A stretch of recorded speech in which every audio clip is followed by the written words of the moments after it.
Assalamualaikum warahmatullahi wabarakatuh.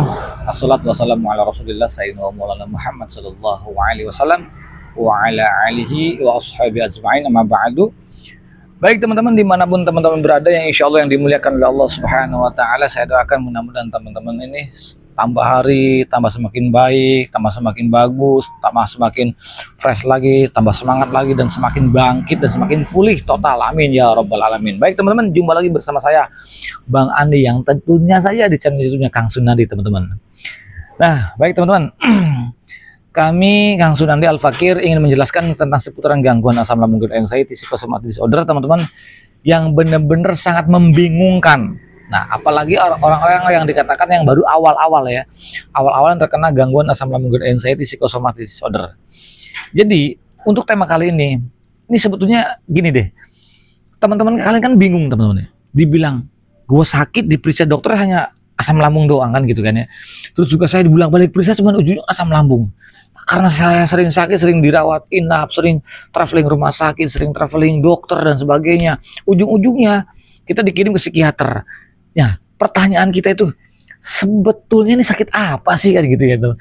Sebetulnya ini sakit apa? Dibilang sakit mental kita nggak terima, dibilang sakit ya psikisnya yang dikatakan kurang perbaikan dari psikisnya kita juga nggak paham, karena ini memang sangat membingungkan teman-teman, sangat membuat kita tuh bingung.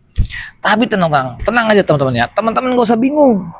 Walaupun kendala ketidaknyamanan ini, sebetulnya kita tuh sakit apa, dan sebetulnya saya itu terkena apa gitu kan ya. Yang selalu yang terlintas di dalam pikiran kita itu adalah selalu terlintas yaitu teringat dengan penyakit berat, selalu keingetan dengan penyakit parah yang ketakutannya ujung-ujungnya takut M dan sebagainya, takut gila lah, takut stroke lah, takut ini dan sebagainya.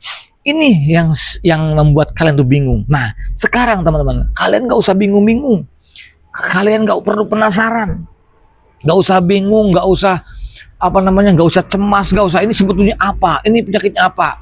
Tonton sampai habis videonya, jangan di skip teman-teman, karena agar kalian itu tidak gagal paham, agar kalian fokus ketika kalian mengalami, ketika kalian merasakan hal-hal yang dikatakan oh kayaknya sama nih, kalian nggak perlu takut, nggak perlu khawatir, nggak perlu cemas gitu ya, karena ini semuanya bisa ditangani dengan baik.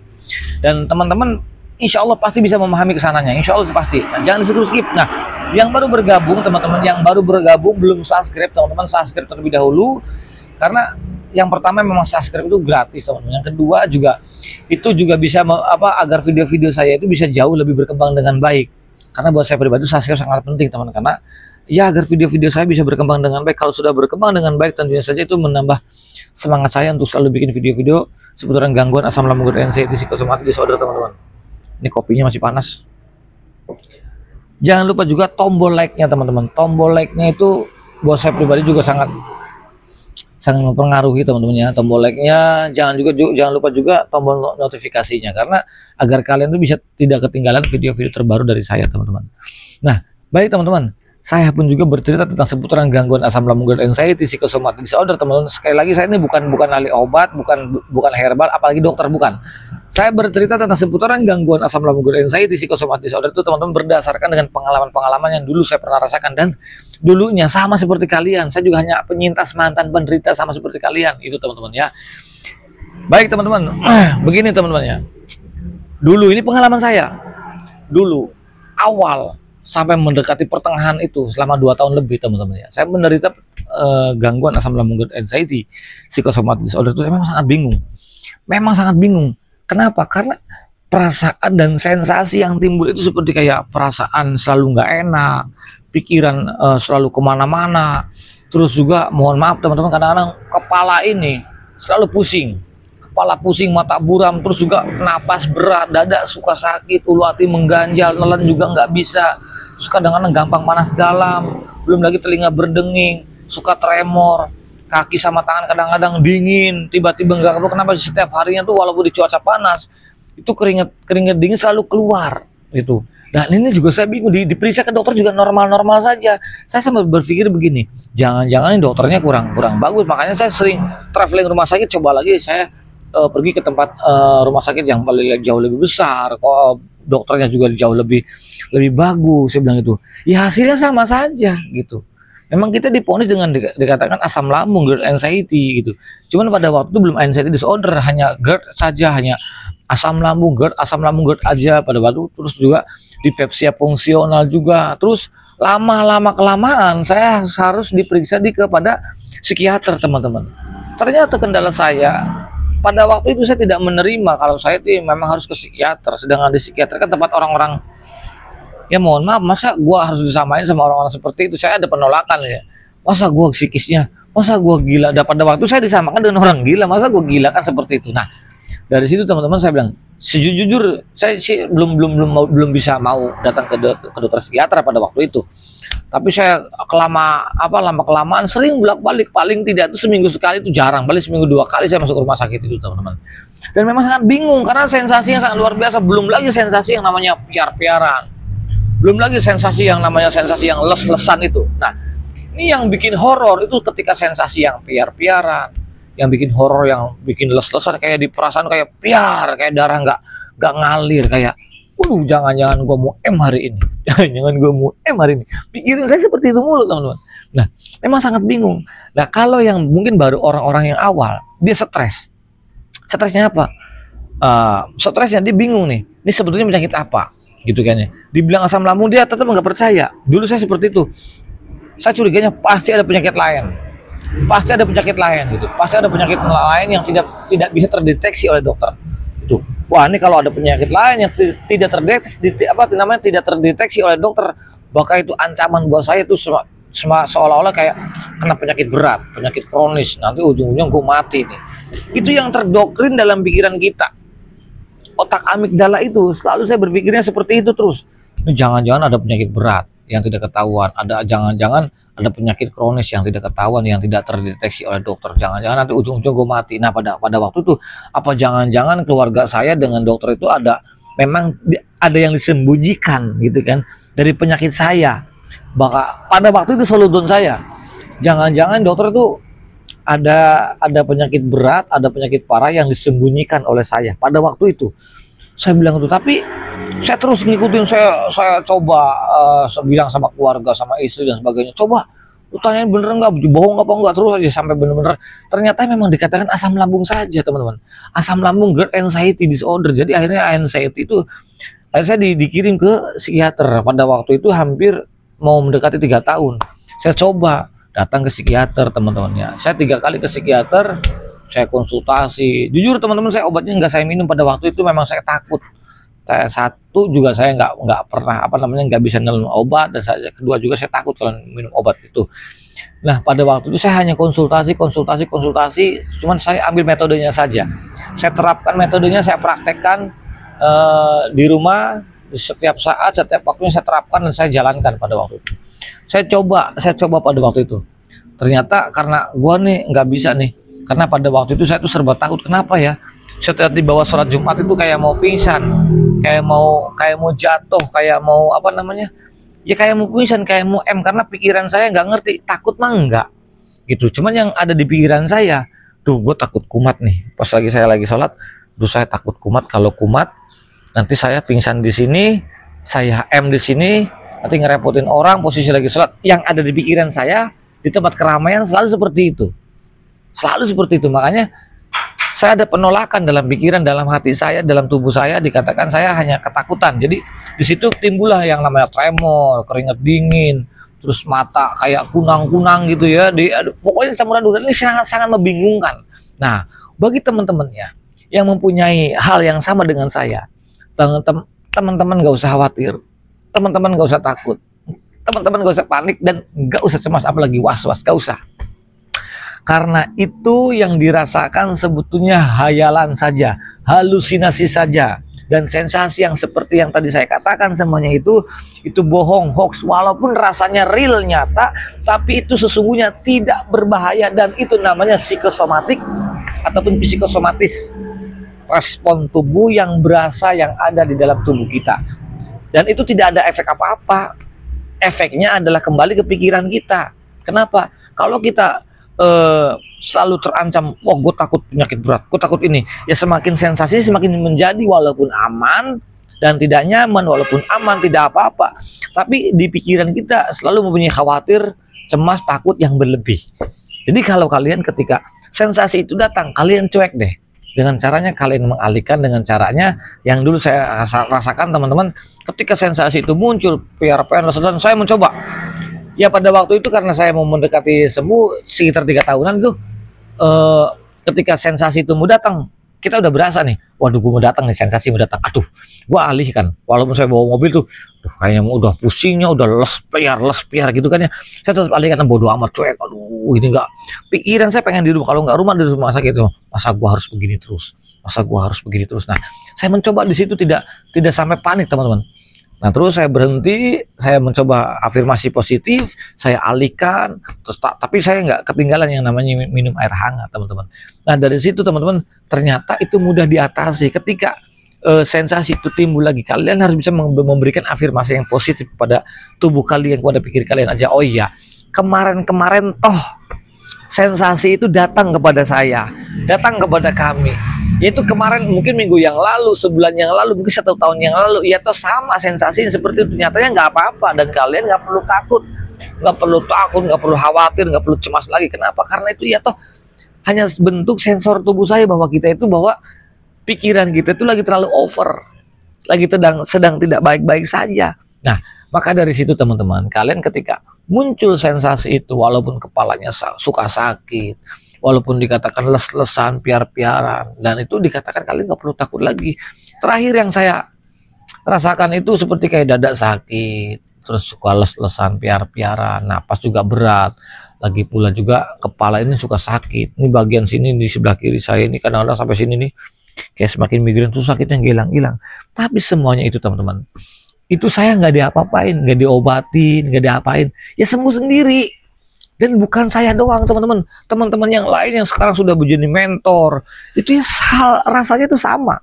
Dan mereka pun juga tanpa obat, apalagi herbal, dia sembuh sendiri. Karena itu apa ya teman-teman, itu hanya sebagian respon tubuh saja yang keluar daripada pola pikir kita, yang kita selama ini pola pikir kita nggak bisa mengolah dengan baik. Nah sekarang kalau pikiran kita pengen baik, lambung kita mau baik, karena wajar aja kalau lambung kita nggak baik-baik saja. Kenapa? Karena dari pikiran kita yang selama ini kita ketakutan, kekhawatiran, kecemasan yang berlebih.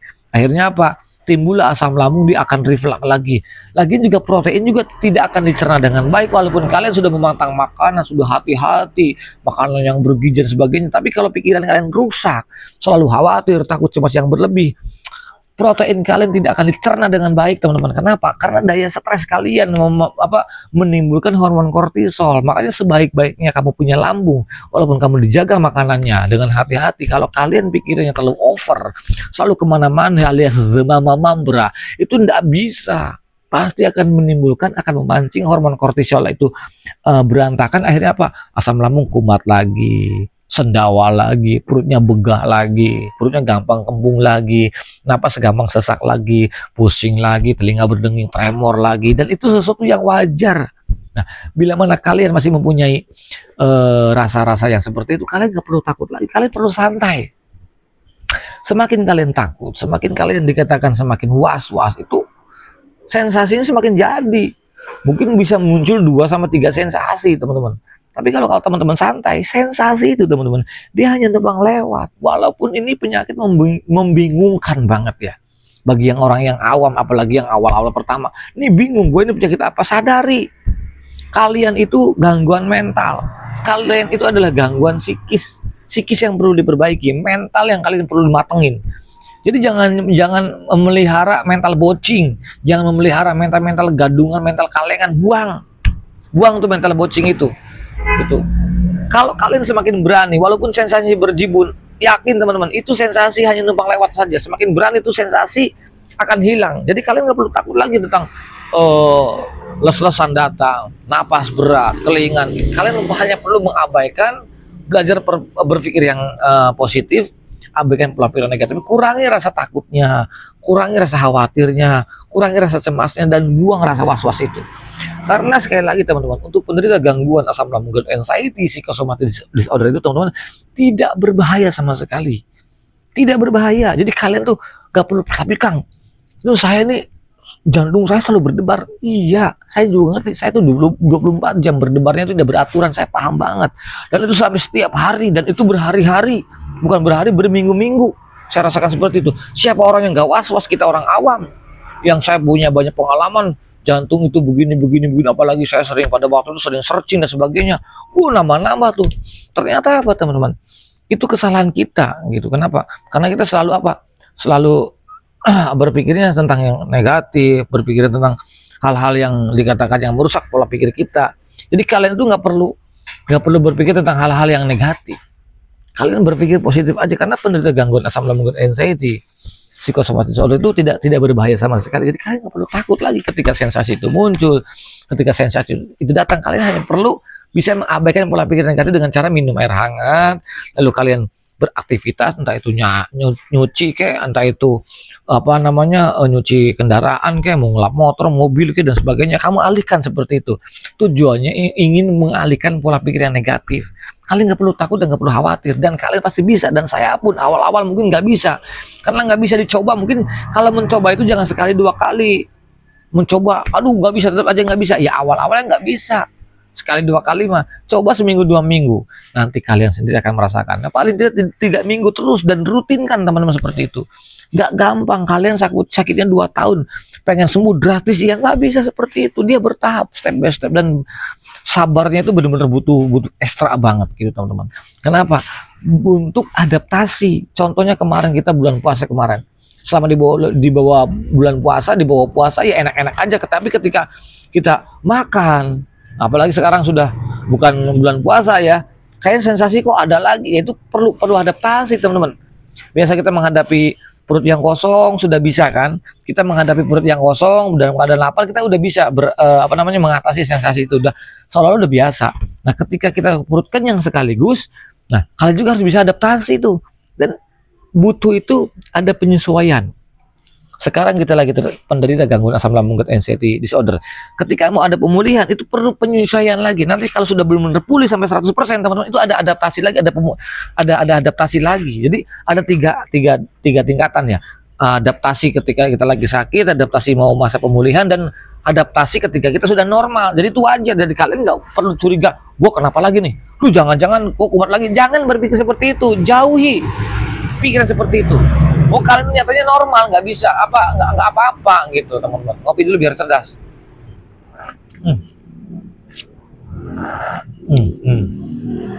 Waduh, kopi itu jos banget nih. Mantap nih. Jadi kalian nggak perlu takut lagi.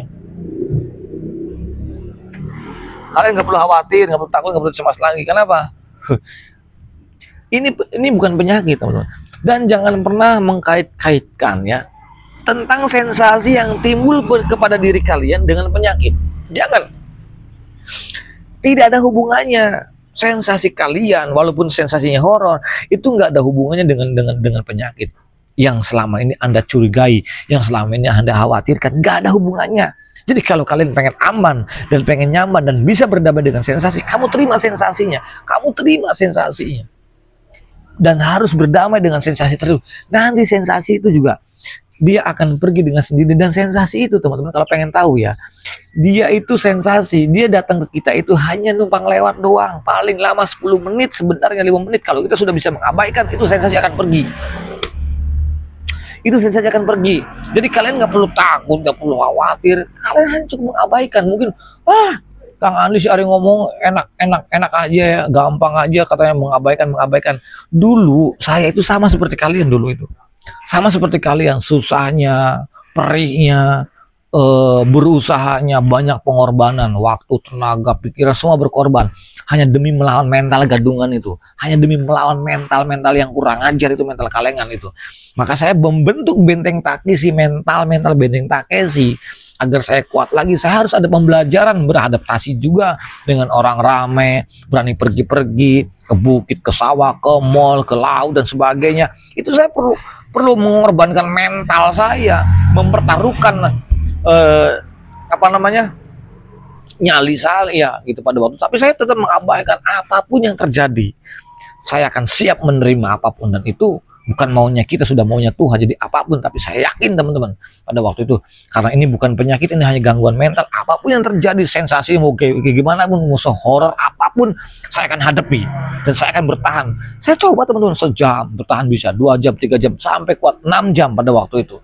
Saya tetap diusahakan teman-teman, dan saya bisa. Besoknya saya nggak nyerah, gitu lagi. Setiap hari saya lakukan seperti itu, sambil tetap paginya saya olahraga gitu ya. Kalau untuk jujur, kalau untuk makanan saya tidak ada yang dipantang, saya makan aja beres-beres aja. Walaupun dulu ya awal-awal pertama kali saya dipantang 2 bulanan.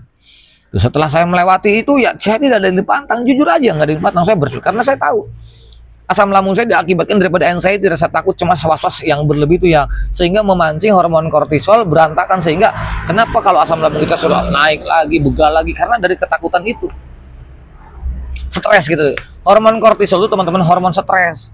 Jadi kalian terlalu stres, terlalu takut dengan penyakit berat, terlalu takut dengan penyakit kronis, terlalu takut dengan penyakit-penyakit yang membahayakan, yang akan datang, seolah-olah kita nih bakal kena penyakit bahaya dan sebagainya. Ya, dari situ namanya hormon stres.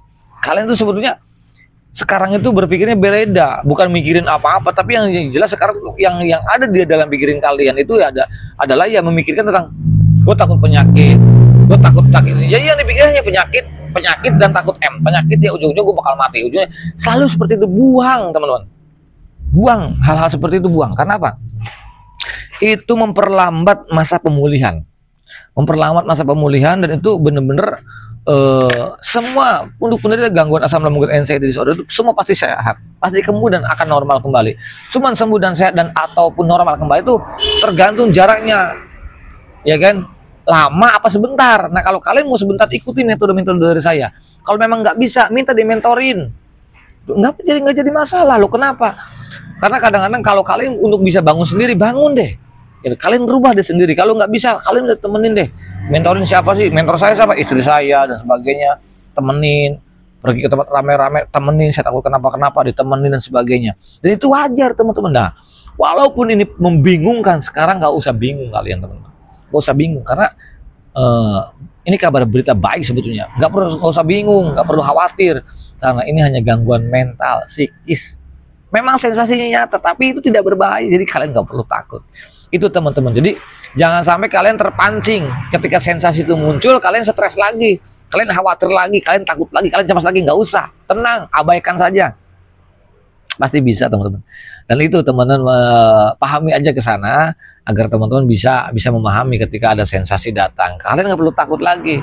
Kalian belajar untuk menerima atas segala sesuatu yang sudah sudah dikatakan sensasi itu timbul, teman-teman. Kenapa? Dan semua sensasi yang timbul itu teman-teman ya, itu pemicunya adalah pola pikir kita. Pola pikir kita yang tidak bisa menjaga. Selama ini kita punya ketakutan, kekhawatiran. Ya manusia itu punya takut. Semua manusia punya takut dan semua manusia punya anxiety. Gitu. Kenapa? Nah, kita itu hanya perbedaannya itu anxiety disorder. Jadi apa? Cemas dan takutnya itu tidak tahu penempatan. Tidak tahu penempatannya. Jadi sesuatu yang dikhawatirkan yang nggak ngerti gitu. Kenapa? Nggak ngerti, kayak takut penyakit berat, takut penyakit kronis, takut begitu, takut begitu. Karena itu belum jelas. Udah jelas kita diperiksa dokter, bilang paling dicek EKG dan sebagainya. Jantung saya aman, hasil EKG aman, hasil USG juga aman dan sebagainya. Itu aman-aman saja dan itu tidak berbahaya. Ngapain mesti dipikir takut ini, takut itu? Ya itu berarti tandanya teman-teman, kita ada yang kurang psikis kita nih. Ada yang perlu diperbaiki. Perbaikilah psikis kalian, perbaikilah pola pikir kalian, dan berani untuk menata mentalnya. Jangan sampai mempunyai mental gadungan, jangan sampai mempunyai mental bocing, mental kalengan. Bentuk mental kalian kuatnya seperti benteng Takeshi, selesai. Jadi kalian nggak perlu takut gitu. Percaya, kalian semua pasti sembuh. Jangan lupa juga terapi air hangatnya. Setiap bangun tidur itu 2 gelas air hangat itu sebelum makan, 40 menit sebelum makan. Terus kalau bisa diusahakan, itu sangat membantu buat kalian. Olahraganya juga harus teman, biar sehat, seger. Dulu juga saya nggak yakin kalau gue bakal sembuh. Dulu saya nggak yakin kalau saya bakal sembuh. Ternyata seiringnya waktu, berjalannya waktu, ternyata bener gue pulih juga. Tanpa obat, tanpa herbal, kalian bisa sembuh. Percaya teman-teman. Nyatanya teman-teman yang lain bukan puluhan, tapi sudah ratusan, bahkan hampir mencapai ribuan. Mereka sembuh total gitu. Hanya nonton video terus dia menerapkan. Banyak yang japri, alhamdulillah. Saya bilang tuh, makanya saya semangat, alhamdulillah kalau memang ini membantu. Itu teman-teman. Jadi kalian nggak usah takut, nggak usah khawatir tentang ketika ada sensasi datang, jangan bikin bingung. Tenang aja, ini nggak bingung. Kalian sekarang nggak usah bingung, karena sekarang kalian paham, walaupun membingungkan sekarang nggak usah bingung-bingung. Ini adalah anxiety disorder, psikis dan mental kita yang perlu diperbaiki. Kamu fokus dengan psikis dan mental kalian, perbaiki, insya Allah lambung kalian akan kembali normal. Gitu teman-teman, itu saja yang bisa saya sampaikan. Insya Allah mudah-mudahan ini menjadi manfaat dan wasilah jalan untuk teman-teman agar kalian jauh pertama sehat, jauh pertama jos, dan jauh pertama semangat lagi. Tenang, kalian pasti sembuh, insya Allah. Saya sembuh, kalian pun pasti sembuh. Saya sehat, kalian pun akan sehat kembali, insya Allah, itu pasti. Barakallahu fikum. Yang baik datang dari Allah Subhanahu wa taala, yang jelek dari si pribadi. Al insanul makhluk khata'an insan. Saya manusia biasa, termasalah dalam akhirat, jadi mohon maafnya barangkali salah-salah kata. Akhir kalam, assalamualaikum warahmatullahi wabarakatuh. Jangan lupa bahagia dan salam sehat selalu. Assalamualaikum.